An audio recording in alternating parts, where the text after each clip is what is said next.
Hi there, Bruce Millington, Dan Childs, Mark Langdon and Paddy Powers. Adrian Croak looking ahead to two live Premier League games on Sunday starting at 1:30. Everton versus Arsenal. What's the latest betting from Paddy Power, Adrian? We've got Everton here at 11-4. The draw is 13-5, and Arsenal are even money. This is a really fascinating game, this, isn't it? Because they're both sort of, under fire, aren't they? I mean, Everton are lurching very much towards the crisis club tag.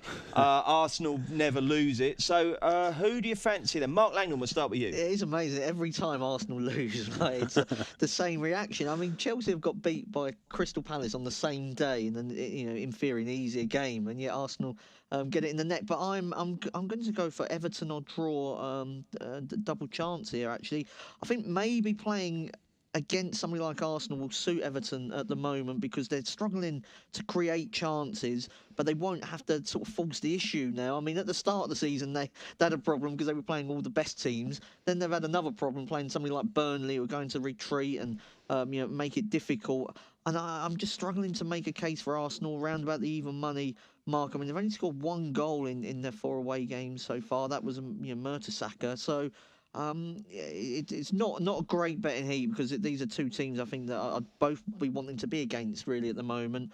But just looks a little bit short for Arsenal, in my opinion. You're going to lay the Arsenal. OK, then. Dan, what do you think will happen there? I think Arsenal will win, actually. I just think that the game, the timing of the game suits them better. I know they're both playing in the Europa League on Thursday, but I think Arsenal, you look at the team that Wenger played against Bate Borisov, fringe players and kids. I think he's, given their position in the group there, he's highly likely to do the same as well against Red Star Belgrade. Everton, in their group, they've made a slow start. They've got Lyon at home. They're going to have to play a strong team, I would have thought. So, looking 3 days further on, I think Arsenal will be fresher. Alexis Sanchez, will be back, who wasn't ready to play against Watford. That makes a huge difference. And I just think it's a game when your two teams are under fire. Sometimes helps to be the away side. I think that playing at home, there's quite a lot of pressure on Everton as well at the moment, and I've not been impressed by them this season. I think Arsenal, this is a good time for them to go there. Adrian, what's your verdict? Yeah, I'm with Arsenal on this one. I think Everton just won't be able to create enough to really challenge the back line of Arsenal and actually score. So I'll go with Arsenal here. OK, 4 o'clock at Wembley. Tottenham versus Liverpool. Really looking forward to this one. What's the betting, Adrian? So currently the Spurs are 11-10. The draw is 13-5, and Liverpool are 23-10 here. Tottenham odds against Liverpool. What a bet this is. I don't care what you tell me. You will not be able to talk me out of backing Tottenham. Dan Childs, you go first. It's the old Wembley factor again. Don't worry about it. I know it's just a stadium, but although they've won the game, that will help mentally to beating Bournemouth last week. But the manner of it wasn't that impressive, and I still just think until they beat a big club there in the Premier League. I mean, obviously they beat Dortmund in the Champions League. I'm still worried about backing them.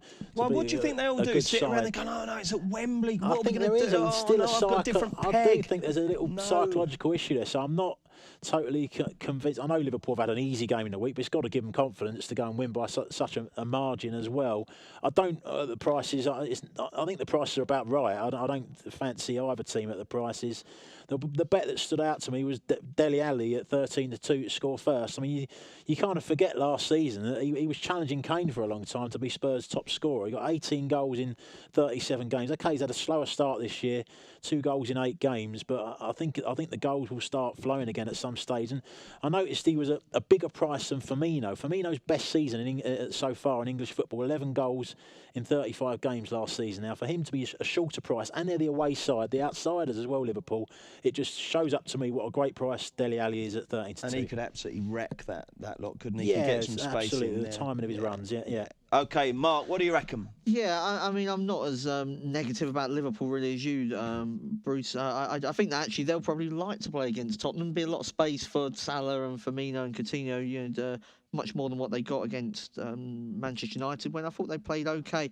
But similar lines to what Dan was saying, I think it's probably because Kane starts to take so much out of the first scorer. But I was looking in the anytime goal scorer, Eriksen rather than Ali. I think Liverpool do leave a lot of space in that area. It's not just the centre-backs. They don't get that much protection from Henderson. So, I mean, you have a look at Eriksen. I think he's played a lot better than Dele Alli this season. And he nearly scored against Real Madrid. He's actually got 6 in his last 10 for club and country, which is an excellent record.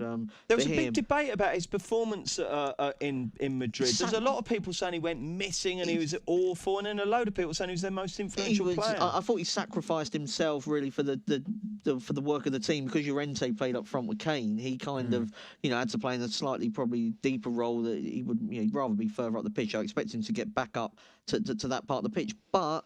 What I would say about Liverpool is they've only lost twice this season. One of those were in the League Cup when it wasn't a full-strength team. The other was away to Man City, who were going to beat most teams anyway, and it was with 10 men with Mane's early red card. So, I mean, I wouldn't be going crazy for Tottenham. I agree with Dan. I think the prices are absolutely spot on. OK, couple of first scorer shouts there, Adrian. Give us the prices on them for Ali and for Eriksen, and then we'll have your view.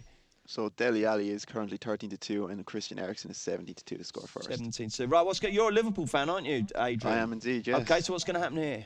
I'm in agreement with the lads. I think the prices are about right. There's not really that much between the teams. Tottenham will finish probably a few points ahead of them this season, 5 or 6 points.